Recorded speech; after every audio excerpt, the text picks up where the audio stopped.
பேரலை நேயர்களுக்கு வணக்கம். கடந்த சில நாட்களாக தொடர்ந்து பொய் செய்திகள் பரவுனது குறித்து ஏற்கனவே நம்ம விரிவாக பேசியிருந்தோம். அதைத் தொடர்ந்து இப்போ என்ன நடந்துட்டு இருக்குன்னா, தமிழ்நாட்டினுடைய மாண்புமிகு முதலமைச்சர் ஜோசப் விஜய் அவர்கள் பட்டு வேட்டி பட்டு சட்டையோடு தலைமைச் செயலகம் வந்தார். தி ரூட் நிறுவனத்தினுடைய உரிமையாளரான ஜெகதீஷ் பழனிசாமியினுடைய வீடு கிரகப்பிரவேசம்னு சொல்கிறாங்க. அது என்ன நிகழ்ச்சியோ தெரியல. அந்த கிரகப்பிரவேச நிகழ்ச்சிக்கு அவர் போய் கலந்து கொண்டு விட்டு அதற்கு பிறகு தலைமைச் செயலகத்துக்கு அதே பட்டு வேட்டி பட்டு சட்டையோடு வந்தார் அப்படின்றது காலையில் ஒரு முக்கியமான பிரேக்கிங் நியூஸ். ரெண்டாவது பிரேக்கிங் நியூஸ் என்ன அப்படின்னா, இன்று நடைபெறுவதாக இருந்த சிங்கப்பெண் அதிரடிப்படை அந்த நிகழ்ச்சி, அது தொடக்க நிகழ்ச்சி அப்படின்றது ரத்து செய்யப்பட்டிருக்கிறது, தள்ளி வைக்கப்பட்டிருக்கிறது. காரணம், டிஜிபி புதிதாக போட்டதற்கு பிறகு அதை செய்து கொள்ளலாம் என்று சொன்னதாக தகவல் சொல்லுகிறார்கள். அந்த தகவலின் அடிப்படையில் பார்த்தால் இந்த தகவல் ஏற்கனவே தெரிஞ்சது தானே. தமிழ்நாட்டுக்கு முழு நேர டிஜிபியாக ஃபுல்லி சார்ஜ்டு டிஜிபி நியமிக்கப்படலை அப்படின்றது தெரிஞ்ச விஷயம்தான். அப்படி தெரிஞ்சிருந்து எதுக்காக இந்த நிகழ்ச்சியை முதல்ல திட்டமிட்டாங்க? முழுமையாக டிஜிபி அப்பாயிண்ட் பண்ணதற்கு பிறகு இந்த நிகழ்ச்சியை திட்டமிட்டிருக்கலாம் இல்லையா? அப்போது அது ஏற்றுக்கொள்ளக்கூடிய காரணமாக இல்லை. அப்போது ஒரு பக்கம் கிரகப்பிரவேச வீட்டுக்கு போகிறாரு, இன்னொரு பக்கம் இந்த நிகழ்ச்சியை தள்ளி வைக்கிறாரு. இது ரெண்டும் ஏன் தொடர்புடையதாக தெரிகிறது அப்படின்றத மக்கள் கமெண்ட்ஸில் சொல்லுங்கள். அதுக்கடுத்து இன்னொரு முக்கியமான செய்தி, தமிழ்நாட்டினுடைய தொழில்துறை அமைச்சர் கீர்த்தனா அவர்கள் ஒரு வீடியோ வெளியிட்டிருக்கிறார். அந்த வீடியோவில் தமிழ்நாட்டில் முதலீடு செய்ய வாருங்கள் அப்படின்னு முதலீட்டாளர்களுக்கு அழைப்பு விடுத்திருக்கிறார். இதில் டிஇபிஆரில் வெளியிட்டிருக்கிறாரா? கிடையாது. அல்லது கம்பெனிஸுக்கு அனுப்பி வச்சிருக்கிறாங்களா? கிடையாது. ஏதாவது தரவுகள் ஏதாவது கொடுத்துருக்குறாங்களா? தமிழ்நாட்டில் என்னென்ன வசதிகள் செஞ்சு தர்றோம், இவ்வளவு முதலீட்டை நாங்கள் ஈர்க்க முயற்சி பண்ணுறோம், இன்னென்ன துறைகளில் இன்னென்ன முதலீடுகளை நாங்கள் ஈர்க்க முயற்சி பண்ணுறோம், ஏதாவது டீட்டெயில் ஏதாவது சொல்லியிருக்காங்களா? அதெல்லாம் கிடையாது. அவங்க கோட்டு சூட்டு போட்டு ஒரு ரீல்ஸ் வெளியிட்டு இருக்கிறாங்க. அந்த ரீல்ஸ் முதலீட்டை ஈர்க்கும் என்று நம்பப்படுவதாக சொல்லப்படுகிறது. ஆந்திராவிலிருந்து நர லோகேஷ் கூட அதற்கு பாராட்டு தெரிவித்திருக்கிறார் என்று சொல்லப்படுகிறது. ஏன் சொல்லப்படுகிறது? அவர் உண்மையிலே சொல்லியிருக்கலாம். ஆனால் அப்படி சொன்னது உண்மைதானா அப்படின்னு நமக்கு சந்தேகம் வரும். ஏன்னா முறுக்கு மேலே மே 15ன்னு ஸ்டிக்கர் ஒட்டியிருக்காங்க. அது மேனுஃபேக்சரிங் டேட் அப்படின்னு. இது 15ஆம் தேதி தான் மேனுஃபேக்சர் பண்ணது அப்படின்றதுக்கு என்ன ஆதாரம்? அப்புறம் நரலோகேஷ் வாழ்த்து சொல்லியிருக்கலாம். அவர் வாழ்த்து சொன்ன கீர்த்தனா இந்த கீர்த்தனா தானா? தாவேக்காவுக்கு ஆதரவாக ஆயிரக்கணக்கான கீர்த்தனாக்கள் வீடியோ போட்டிருக்கலாம். அது அமைச்சர் கீர்த்தனா தானா? ஒருவேளை அந்த அமைச்சர் கீர்த்தனா தான் இந்த அமைச்சர் கீர்த்தனான்றது நமக்கு எப்படி தெரியும்? அப்படின்ற பல குழப்பங்கள் நமக்கு ஏற்படுத்துகின்ற வகையில் தான் செய்திகள் வெளியாகிறது. இந்த முதலீட்டை ஈர்ப்பதற்காக இப்படி பேசப்படுற வீடியோக்கள்லாம் பார்க்கும்போது, இதற்கு முன்பு தொழில்துறை அமைச்சராக இருந்த டிஆர்பி ராஜா அவர்கள் பல்வேறு நாடுகளுக்கு சுற்றுப்பயணம் போயிருக்கிறாரு. அந்த வெளிநாட்டு பயணங்கள்ல எல்லாம் ஒரு வெளியில் இருக்கக்கூடிய ஊடகங்களை, வெளிநாட்டு ஊடகங்களை பாருங்க, உள்நாட்டு ஊடகங்களை ஒரு உள்துறை கையில் வைத்திருக்கக்கூடிய மாநில முதலமைச்சர் சந்திக்க மறுக்கிறார். ஆனால் தொழில்துறை அமைச்சர் வெளிநாட்டுக்கு போய் வெளிநாட்டு ஊடகங்களுக்கெல்லாம் பேட்டி கொடுக்குறாரு. அதுவும் சரளமாக ஆங்கிலத்தில் பேட்டி கொடுக்குறாரு. அப்படியெல்லாம் கொடுத்து 8000 கோடி ரூபாய் செயின் கோபைன்லேருந்து முதலீடுகளை பெற்று வந்தார். பல்வேறு நிறுவனங்கள், இப்போ ஓலா மாதிரியான நிறுவனங்கள் எல்லாம் தமிழ்நாட்டில் தங்களுடைய எலக்ட்ரிக் வெஹிக்கிள்ஸ் மேனுஃபேக்சரிங் ஹப்பை இங்கே செட் பண்ணுறாங்க. அப்போது இந்த எலக்ட்ரிக் வெஹிக்கிள்ஸ் மேனுஃபேக்சரிங் ஹப்பை இங்கே செட் பண்ணும்போது என்ன நடக்கும்? அது சார்ந்த ஆர்என்டியை பலரும் செய்ய முன் வருவாங்க. அந்த ஆர்என்டியை தனித்தனியாக பலரும் செய்யும் போது அந்த தொழிற்சாலைக்கு தேவையான உதிரி பாகங்களை தயாரிப்பதற்கு பலர் அந்த பகுதிகளில் உருவாவாங்க. அப்படி உருவாபவர்கள் மேலதிக ஆய்வுகள் செய்து கூடுதலாக ஏதாவது தயாரிக்க. ஏன்னா தமிழ்நாட்டில் கோயம்புத்தூர் பகுதிகளில் ஏற்கனவே இன்னைக்கு தமிழ்நாட்டுக்கு உள்நாட்டு எலக்ட்ரிக் வெஹிக்கிள்ஸே நிறைய உற்பத்தி ஆகி இருக்கிறது. உதாரணத்திற்கு இப்போ மளிகை கடைகள்லாம் சின்ன சின்ன மளிகை கடைகளில் கூட எலக்ட்ரிக் வெஹிக்கிள் வாங்கி வச்சுருக்கிறாங்க. எதுக்கு? டோர் டெலிவரி பண்ணுறதுக்காக அந்த வெஹிக்கிள் அவங்க வாங்கி வச்சுருக்கிறாங்க. டிவிஎஸ் 50 மாடிஃபை பண்ண மாதிரியான ஒரு மாடல் நீங்களே பார்த்துருப்பீங்க. அப்போ தமிழ்நாடு இது போன்ற ஆய்வுகள்லையும் அந்த ஆய்வுகளின் மூலமான வெளிப்பாடுகளை உள்வாங்கிக்கிறதுலையும் ரொம்ப சிறப்பான மாநிலமாக இருக்குது. அதனால் அதெல்லாம் நடக்குது. இப்போ இவங்க என்ன பண்ணியிருக்கிறாங்க? வீடியோ போட்டு இண்டஸ்ட்ரியெல்லாம் வர சொல்லியிருக்கிறாங்க. ஏற்கனவே செயின் கோபைன் நிறுவனத்தார் இவங்களை சந்திச்சுட்டு போனதை முதலீடு கொடுக்க தான் போனதாக சொல்லிட்டாங்க. அது ஏற்கனவே கடந்த ஆட்சியில் வாங்கப்பட்ட முதலீடு. புதிய தொழிற்துறை அமைச்சர் வந்திருக்கிறாருன்றதுனால மரியாதை நிமித்தமாக பொக்கே கொடுத்துட்டு போயிருக்கிறாங்க. அதை முதலீடு கொடுத்ததாக தெரியல. அந்த பொக்கேக்குள்ளே 8000 கோடி எதுவும் பதுக்கி வச்சு கொடுத்தாங்களா? ஏன்னா சோஃபாலாம் போகுது. இப்போ பொக்கே போகும்போது பொக்கேல 800 கோடி, ஒரு 8 கோடி, ஒரு 8 லட்சம் ஏதாவது ஒன்று உள்ளே வச்சுட்டாங்களா? முதலீடு செஞ்சு அப்படி முதலீடு பண்ணியிருக்காங்களா? தெரியல. அது மக்கள் தான் கேள்வி எழுப்பணும், அரசாங்கம் தான் தெளிவுபடுத்தணும். இது ஒரு பக்கம். இன்னைக்கு அறநிலையத்துறை அமைச்சர், இந்து சமய அறநிலையத்துறை அமைச்சர், அவர் பேர் ரமேஷ், ஸ்ரீரங்கம் ரமேஷ் என்ன பண்ணியிருக்கிறாரு? திருச்செந்தூர் முருகன் கோயிலுக்கு போய் ஆய்வு மேற்கொண்டிருக்கிறாரு. ஒரு டிஷர்ட்டை போட்டு அவரே போய் ஒரு அர்ச்சகர்கிட்ட ஸ்பெஷல் தரிசனம்னு கேட்க, அந்த அர்ச்சகர் வந்து 4000 ரூபா ஜிபே பண்ணுங்க அப்படின்னு சொல்ல, ஜிபேல அவர் கொடுக்க, அப்போது கையங்களவுமாக சிக்கிட்டார் அப்படின்னு. நமக்கு இது மாதிரி போய் பிளாக் டிக்கெட் வாங்குறப்ப ஜிபே பண்ணுறதையெல்லாம் படம் பிடிச்சி போட தெரியல. தெரிஞ்சிருந்தால் அந்த எலெக்ஷன் ரிசல்ட் இப்படியா இருந்திருக்கும். மதுரையில் பல பேர் நிற்கிறாங்க. அவங்களுக்கெல்லாம் பிளாக் டிக்கெட் வாங்கினவங்க சொல்கிறாங்க. இப்போ ஒன்றும் இல்லை, நான் ஒருத்தருடைய ட்வீட் எடுத்து நான் ஷேர் பண்ணேன். என்னென்ன, ஏய் ஒருத்தரை ரவுண்டு போட்டு, ஏய் இவர் யாருன்னு தெரியுதா, நான் இவர்கிட்ட பிளாக் டிக்கெட் வாங்கியிருக்கியா, இவரா எம்எல்ஏ அப்படின்னு சொல்லிட்டு அவர் அதிர்ச்சியாக கேட்குறாரு. அதுக்கப்புறம் கமெண்ட்டில் இதை எடுத்து நான் போட்டதுக்கப்புறம் என் கமெண்ட்ஸில் நானே அவர்கிட்ட வாங்கியிருக்கேன் அப்படின்ட்டு, அப்புறம் இன்னொருத்தர் வட்டம் போட்டு காட்டி இவர்கிட்ட நான் வாங்கியிருக்கேன் அப்படின்னு பதில் சொல்ல, இப்படி வாங்கியிருக்கிறாங்க. இவங்கள்ட்டலாம் பிளாக் டிக்கெட் வாங்கினவங்க ஜிபே ஆதாரங்கள் இருந்தால் அதெல்லாம் நீங்கள் வெளியிடலாம். நம்ம அறநிலையத்துறை அமைச்சர் வந்து ஆய்வு செய்வார். ஆனால் அந்த ஜிபேல நீங்கள் அனுப்புன நம்பர் அவர் நம்பர் தான்றதை எப்படி கன்ஃபார்ம் பண்ணுறது?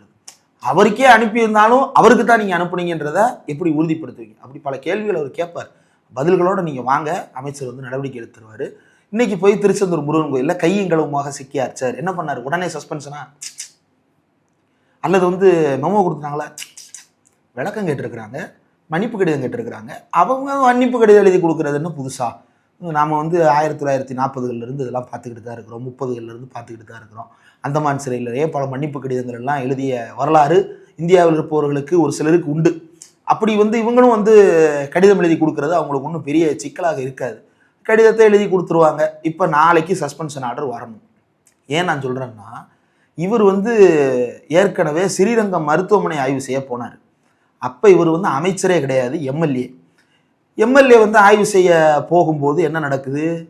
வீல் சேர் தள்ளுறவங்க ஒரு 10 ரூபா கொடுங்களேன் அப்படின்னு கேட்டிருக்கிறாங்க. சிக்கிட்டார் கையங்களவுமா. உடனே ப்ரெஸ் மீட்டை கொடுத்து கையங்களவுமா சிக்கிட்டாங்க. மக்கள்கிட்ட இப்படி வாங்குறாங்கன்னா என்ன இது அப்படின்னு அநியாயம்னு கேட்க, மறுநாளே ஜாயின்ட் கமிஷனர், எதுக்கு, ரூரல் மெடிக்கல் ஹெல்த் டிபார்ட்மெண்ட்டினுடைய ஜாயின்ட் கமிஷனர் வந்து, திருச்சி ஜாயின்ட் கமிஷனர் வந்து உடனே லெட்ரு, என்னென்னு, சஸ்பென்ஷன், பணி நீக்கம், பணியிடை நீக்கம், அதிரடி உத்தரவுகள் பறந்தன. ஒரே நாளில் எப்படி இவங்க விளக்கம் வாங்கி அதுக்கப்புறம் ஆய்வு நடத்தி அது உண்மையாக பொய்யான்றதை கண்டறிஞ்சு எப்படி இதெல்லாம் பண்ணாங்கன்னு தெரில. ஆனால் இப்போ அர்ச்சகர்கள் வந்து காலையில் அப்பாயிண்ட் ஆகிட்டாங்க. காலையில் வந்து மன்னிப்பு கடிதம் கேட்டார். இப்போ வரைக்கும் வந்து மன்னிப்பு கடிதம் கொடுத்துட்டாங்களே தவிர என்ன நடவடிக்கை எடுக்கப்பட்டதுன்றது இப்போ வரைக்கும் தெரியல. ஒரு 10 ரூபா வாங்கினவங்களையே வந்து பணி நீக்கம் பண்ணுறாரு அப்படின்னா 4000 ரூபா வாங்கினவங்களை வந்து என்ன செய்ய போகிறாரு? தூக்கில் எதுவும் போட்டுருவாரா? அப்படிலாம் போட மாட்டாங்க. மனுநீதி அப்படியா சொல்லுது. சாரி, இவர் மனுநீதியின் அடிப்படையில் செயல்படலையே. மனுநீதியின் அடிப்படையில் செயல்படணும்னா ஒரே மாதிரி நடவடிக்கை எடுக்கணும்.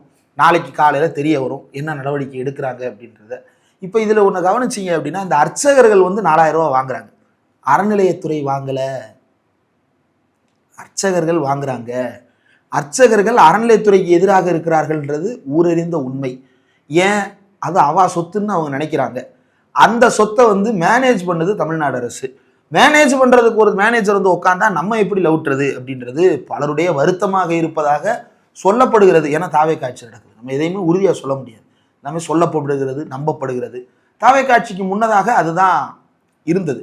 என்னென்ன, அர்ச்சகர்கள் வந்து பல பேர் வந்து இந்த அறநிலையத்துறை இருக்கக்கூடாது அப்படின்லாம் நினச்சாங்க. எங்கள் சிதம்பரத்தில் தீட்சிதர்கள் வந்து அறநிலையத்துறை கூடாது, அறநிலையத்துறை கணக்காட்ட மாட்டோம் அப்படின்லாம் வந்து சவால் விட்டுட்டு இருந்தாங்க. அந்த மாதிரியானவர்கள் வந்து இப்போது அறநிலையத்துறை அமைச்சருக்கு விளக்கம் கொடுத்துருக்குறாங்க. இப்போ இதுக்கு முன்னாடி வந்து இவங்க தான் என்ன பண்ணாங்க, யார், பாஜக அதிமுக காரங்க என்ன பண்ணாங்கன்னா, அறநிலையத்துறை 4000 ரூபா வாங்குது அப்படின்னு கிளப்பி விட்டாங்க. அறநிலையத்துறை தெளிவாக சொல்லிருச்சு, அறநிலையத்துறை நிர்ணயித்த டிக்கெட் இவ்வளோதானே. அங்கே வந்து என்ன நடக்குதுன்னா, அர்ச்சகர்களே ஒரு பிரிவினர் என்ன பண்ணுறாங்கன்னா, இந்த மாதிரி அழைச்சிட்டு போகிறதுக்குனே ஒரு இட்டுன்னு போகிறதுக்குனே ஒரு குரூப் இருக்கிறாங்க.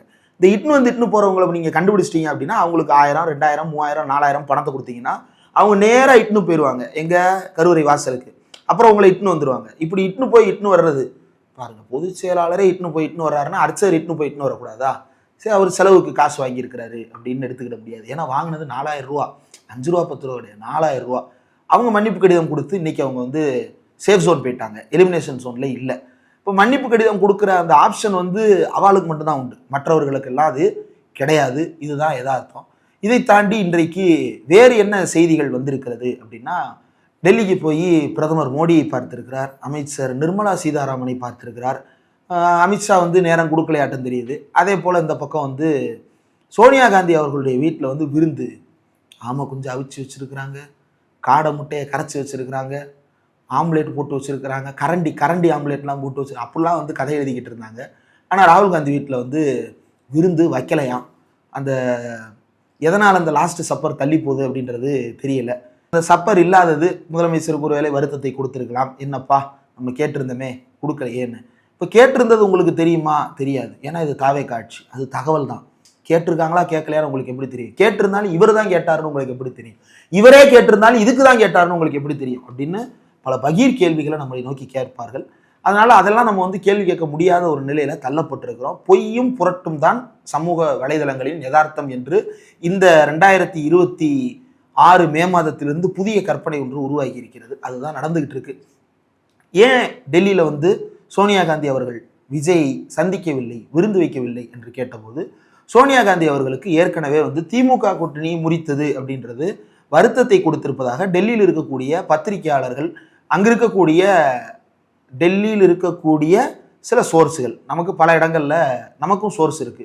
லெகசி ஊடகங்களுக்கு மட்டும்தான் வந்து முதல்வர் வீட்டில் சோர்ஸ் இருப்பாங்களா? எங்களுக்கும் சோர்ஸ் இருப்பாங்க. நாங்களும் அதே துறையில தான் வேலை பார்க்குறோம். அந்த சோர்ஸ்கள் மூலமாக விசாரித்த போது சோனியா காந்தி அவர்கள் விரும்பவில்லை. எதை? திமுக கூட்டணியை உடைத்து கொண்டு காங்கிரஸ் வெளியேறியதை விரும்பவில்லை. அது மட்டும்தானா? இல்லை. ரெண்டாவது வந்து ராகுல் காந்தி உள்ளிட்ட வகைராக்களுமே அப்செட்டா. ஏன்? அதிமுகவிலிருந்து எம்எல்ஏக்களை ராஜினாமா பண்ண வச்சு தாவேக்கால சேர வச்சு அவர்களையே இடைத்தேர்தலில் போட்டியிட வச்சு தங்களுக்கு ஆதரவான எம்எல்ஏக்களாக மாற்றிக்கொள்ளும் முயற்சியில தாவேக்கா இறங்கி இருப்பது ராகுல் காந்தி உள்ளிட்டவர்களை கடும் அப்செட்டுக்கு ஆளாக்கி இருக்கிறது. ஏன்? இந்த 5 பேர்னாலதான் இந்த ஆட்சி நிலைச்சிருக்கின்ற ஒரு கௌரவம், ஒரு வரட்டு கௌரவம் வந்து அவங்களுக்கு சமீபத்தில் இருந்ததை நம்ம பார்க்க முடிந்தது. அந்த கௌரவம் வந்து கௌரவம்னு என் கௌரவத்தையே குழி தோண்டி புதைச்சிட்டியடான்ற மாதிரி ஆயிப்போச்சு சமீபத்தில் நடந்த நிகழ்வுகள். இப்போ நீங்க பாத்தீங்க அப்படின்னா வருத்த பதிவுகள் தான் நிறைய வருதே தவிர திமுகவுக்கு எதிரான பதிவுகள் எல்லாம் அப்படி குறைஞ்சு போச்சு. ஏன்? தாவேக்கா மேலே அதிருப்தி ஆயிருச்சு. இதுதான் நிலவரம். தாவேக்கா மீதான அதிருப்தியின் காரணமாக இந்த எம்எல்ஏக்களை விலைக்கு வாங்கியது அப்படின்றதுல வந்து ராகுல் காந்தி அப்செட்னு சொல்லப்படுகிறது. அதாவது அப்செட்டாக இருக்கலாம். ஏன்னா விலைக்கு வாங்கினதுல அவர் அப்செட்டா?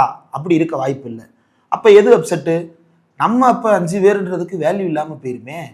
சும்மா தான் நம்ம 5 பேர் நாளைக்கு கொக்கி போட்டு மிரட்டலாம், ஏதாவது பண்ணலாம், இவங்க ஆட்சியை வந்து நம்ம வந்து அப்படி நம்ம நினைச்ச போக்குல இழுக்கலாம் நினைச்சவங்களுக்கு அது இல்லைன்றது வந்து பெரிய வருத்தத்தை கொடுக்கும் இல்லையா? அந்த வருத்தத்தின் காரணமாகவும் இது தவிர்க்கப்பட்டிருக்கலாம் என்று சொல்லப்படுகிறது.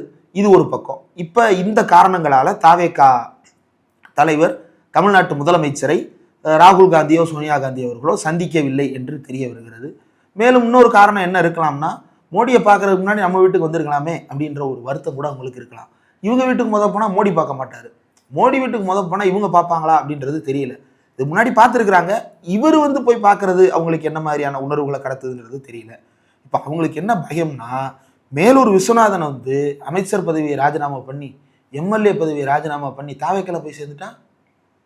ஏன்னா சேர்ந்த எல்லா பேரும் எம்எல்ஏ பதவி ராஜினாமா பண்ணிட்டு தானே போயிருக்கிறாங்க. இசைக்கு சுப்பையாவா இருக்கட்டும், இவங்கள மரகதமா இருக்கட்டும், அல்லது வந்து தாராபுரம் வேட்பாளராக இருக்கட்டும், இந்த மாதிரி 4 வேட்பாளர்கள் ஏற்கனவே வந்து வெற்றி பெற்றவர்கள் எம்எல்ஏக்களாக இருப்பவர்கள் வந்து விலகி போய் விஜய் கட்சியில சேர்ந்திருக்கும் போது நம்ம எம்எல்ஏக்கள் யாராவது விலகிட்டா என்ன பண்றது?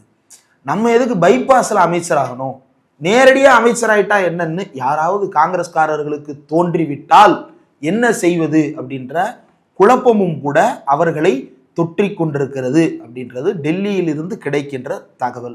இந்த தகவல் ஓரளவுக்கு நம்பும்படியாகத்தான் இருக்கிறது. ஏன்னா நடக்க வேண்டிய சந்திப்பு நடக்கல. இதுல வந்து பத்திரிகையாளர்களை சந்திப்பதற்கு பத்திரிகையாளர்கள் முதல்வர் விஜயிடம் மைக்கை நீட்டும் போது அவர் வணக்கம் சொல்லிட்டு போயிட்டாரு. வணக்கம் சொல்றதுக்கு அவங்கள மைக்கை நீட்டுறாங்க. மைக் வந்து பேசுறதுக்கு, கேமரா தான் வணக்கம் சொல்றதுக்கு. கேமராவுக்கு வணக்கம் சொல்லிட்டீங்க, மைக் இருக்கிறதுக்கு ஏதாவது பேசணும்ல. ஏன் பேசல? ஏன்னா பேசினா நெகட்டிவ் சென்டிமெண்ட் ஆகுதுன்னு ஏற்கனவே ரூட்டும் வாய்ஸ் ஆஃப் காமன்ஸும் ஆய்வு செஞ்சு வச்சிருக்கிறதா நம்முடைய பத்திரிகையாளர் திரு பிரபாகரன் தமிழரசு அவர்கள் ஆய்வு பண்ணியே சொல்லியிருக்கிறார். உள்ள போய் இன்வெஸ்டிகேட் பண்ணியே வெளியே சொல்லியிருக்கிறார். என்னென்ன விஜய் பேசுறப்பெல்லாம் அவருக்கு நெகட்டிவா மாறுது அப்படின்னு. அப்ப முதலமைச்சராக இருந்து கொண்டு டெல்லியில போய் பிரஸை பார்த்தா அகில இந்திய அளவுல வந்து பேர் கட்டுருச்சுன்னா என்ன பண்றது அப்படின்றதுக்காக கூட தவிர்த்திருக்கலாம் என்று சொல்லப்படுகிறது. அதே போல வந்து முதலமைச்சராக மு.க. ஸ்டாலின் அவர்கள் இருந்தபோது இவர் கேட்டது என்ன அப்படின்னா, ஒரு கஸ்டோடியல் டெத் நடந்த உடனே சாரி போதுமா சிஎம் சார் அப்படின்னு கேட்டாங்க. நடக்க கூடாதது நடந்துருச்சுமா சாரிமா அவ்வளவுதானே. அவருக்கு ஆவின்ல சூப்பர்வைசர் போஸ்ட் கொடுத்தாங்க, அதுக்கப்புறம் இழப்பீட்டு தொகை கொடுத்தாங்க. முதலமைச்சரே கால் பண்ணி சாரி கேட்டாரு, சாரி கேட்டு இதெல்லாம் செஞ்சு கொடுத்தாரு. ஆனா சாரி போதுமா சிஎம் சார்னு. இப்போ தமிழ்நாட்டில் ஆணவ படுகொலைகள் நடந்து கொண்டிருக்கிறது. பெண்களுக்கு எதிரான வன்கொடுமைகள் நடந்து கொண்டிருக்கிறது, காவல்துறையினர் மக்களையும் மக்கள் காவல்துறையும் மாற்றி மாற்றி தாக்குறாங்க. இப்படியான ஒரு சூழல் இருக்கும்போது இங்கெல்லாம் சாரியாவது கேட்டிருக்கிறாரா அப்படின்னா சாரி, அவர் அப்படி எந்த சாரியும் கேட்கல அப்படின்றது தான் யதார்த்தம். அப்போ சாரி போதுமான்னு கேட்டவர் சாரி கூட கேட்கல, கடிதம் போதுமான்னு கேட்டவர் வெறும் கடிதம் தான் எழுதியிருக்கிறாரு. மீனவர்கள் விவகாரத்தில் இவர் கடிதம் போதுமா சிஎம் சார் அப்படின்னு கேட்டாரு. மீனவர்களுடைய பிரச்சனைக்கு அப்பப்ப எந்திரிச்சு கடிதம் எழுதிட்டு திரும்ப தூங்க போயிடுவார், அவ்வளவுதான். இவர் என்ன பண்ணாரு, பிஎம் சார் லெட்டர் அப்படின்னு போஸ்ட் பாக்ஸில் போட்டு வந்துட்டாரே தவிர இவரும் வேற எந்த நடவடிக்கையும் எடுக்கல. சரி, வந்தே மாதிரி விவகாரம் குறித்தாவது ஏதாவது ஓக்கலா பேசுவாரு அப்படின்னு நினைச்சோம்னா அவர் அங்கேயுமே மியூட் பண்ணிட்டாரு. என்ன ஆயிடுச்சு, லெட்டர் கொடுத்துட்டதா சொல்றாங்க. லெட்டர்ல என்ன கேட்டிருக்கிறாருன்னா, ஏன் தமிழ்த்தாய் வாழ்த்தை முதலில் பாடக்கூடாது, உங்களை பாடக்கூடாதுன்னு யாருமே தடுக்கலீங்க, நீங்களாம் அப்படி நினைச்சுக்கிறீங்க. தமிழ்த்தாய் வாழ்த்தை பாடி முதல்ல பாடி தேசிய கீதத்தை நிறைவாக பாடுவது என்பது மரபாக நம்ம பின்பற்றி வருவது தான். திடீர்னு இவங்க என்ன சொல்றாங்கன்னா, ஹோம் மினிஸ்ட்ரி சர்க்குலர் போட்டாங்க.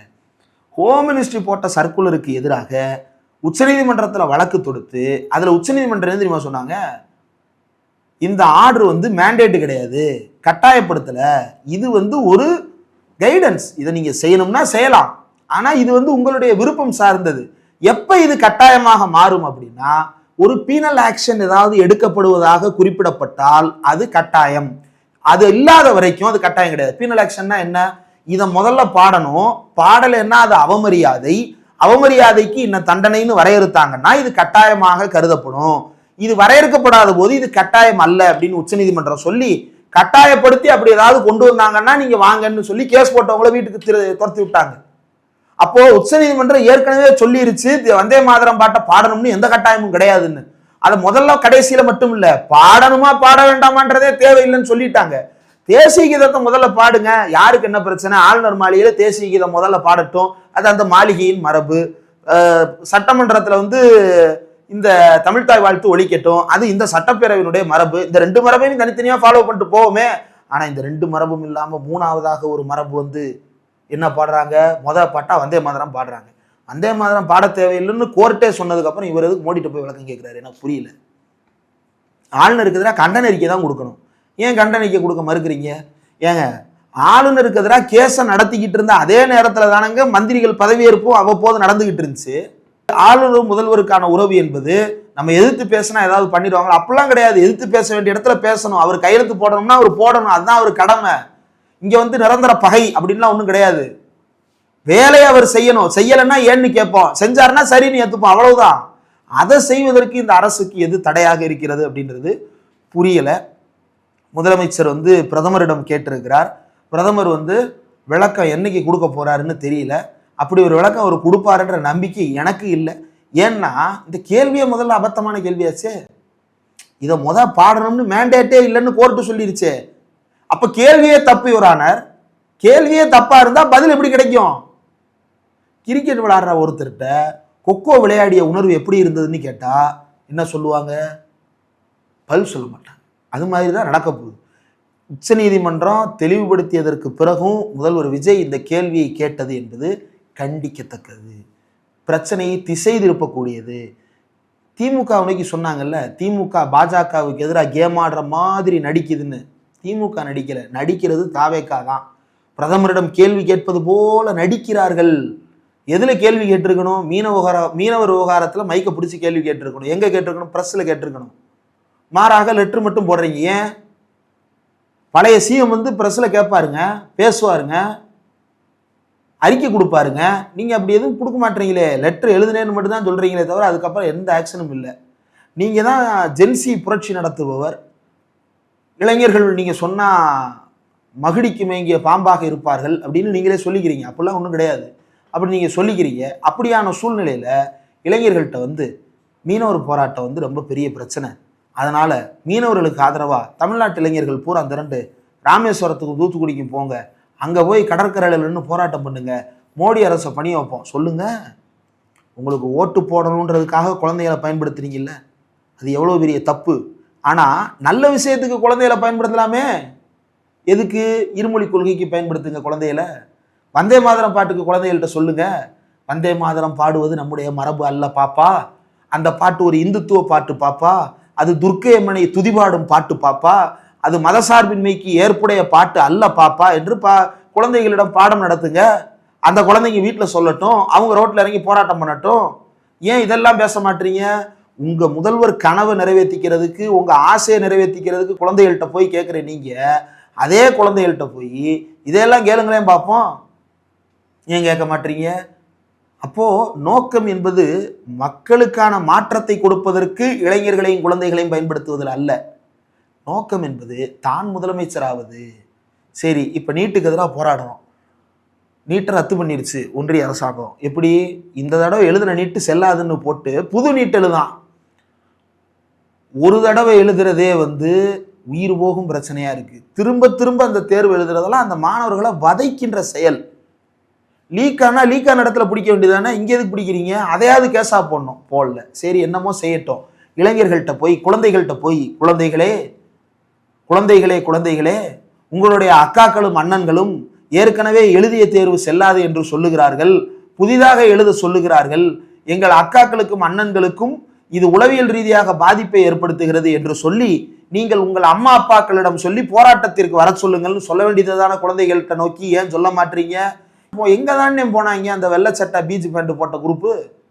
வெள்ளச்சட்டை பீச் பேண்டை போட்டுக்கிட்டு ஒரு வீரல் புரட்சியன்னு லிப்சிங்கே இல்லாம மியூட்ல விட்டுட்டு மியூசிக்கை மட்டும் போட்டு பாட்டு பாடிக்கிட்டு இருந்த குரூப் இப்ப எங்க?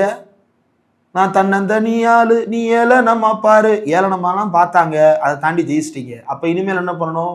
நீங்க இனிமேல் தன்னந்தனி ஆள் கிடையாது. உங்களுக்கு பின்னாடி கோடிக்கணக்கான மக்கள் இருக்கிறாங்களா, அவங்கள போராட சொல்லுங்க சார். போராடுறது வழிமுறை தான். இந்த ஜனநாயகம் செயல்படாத போது போராட்டம் தானே. ஜனநாயகம் செயல்படாத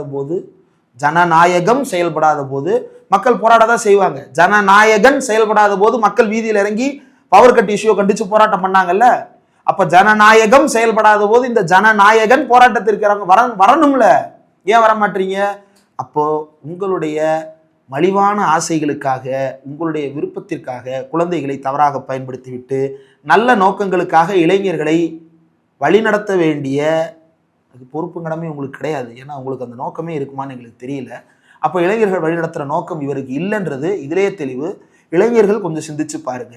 மாற்றம் தர வேண்டும் என்பதற்காக உங்களை எல்லாம் வீட்டில் சொல்லி ஓட்டு போட சொன்ன உங்களுடைய அண்ணன் ஏன் அந்த மாற்றத்திற்காக நீட்டுக்கு எதிரான போராட்டத்தை நடத்தக்கூடாது? நீட்டுக்கு யாரெல்லாம் ஆதரவா இருக்கா? ஆளுநர் ஆதரவா இருக்காரு, கோர்ட் ஆதரவா இருக்கு, நாடாளுமன்ற ஆதரவா இருக்கு, பிரதமர் ஆதரவா இருக்காரு, குடியரசுத் தலைவர் ஆதரவா இருக்கிறார். நம்ம எங்கெல்லாம் போய் தீர்வு காண முடியுமோ அங்கெல்லாம் நீட் ஆதரவாளர்களா இருக்கிறாங்க. அப்ப இதை எப்படி மாத்தணும்? ஜல்லிக்கட்டு போராட்டம் மாதிரி ரோட்ல இறங்கி தான் மாத்தணும். அப்படி மாத்துறதுக்கு உங்க அண்ணன் தயாரா இல்லையே. ஏன்? இந்த கேள்வி உங்க அண்ணனை நோக்கி கேளுங்க. இல்லை அப்படின்னா முதலீடை ஈர்ப்பதற்காக இப்ப ரீல்ஸ் போட்ட மாதிரி நாளைக்கு இன்னும் பல விஷயங்களை ரீல்ஸ்லேயே வழங்கிட்டு போயிடுவாங்க. ரீல்ஸில் நீதி கேட்ட இளைஞர்களுக்கு ரீல்ஸிலேயே நீதி வழங்கினார் அப்படின்னு சொல்லி புதிய புதிய செய்திகள் எல்லாம் நீங்கள் பார்க்க வேண்டியது வரும். இப்படியாக தமிழ்நாட்டினுடைய அரசியல் சூழல் இருக்கிறது. நாளை என்ன நடக்கிறது பொறுத்திருந்து பார்ப்போம்.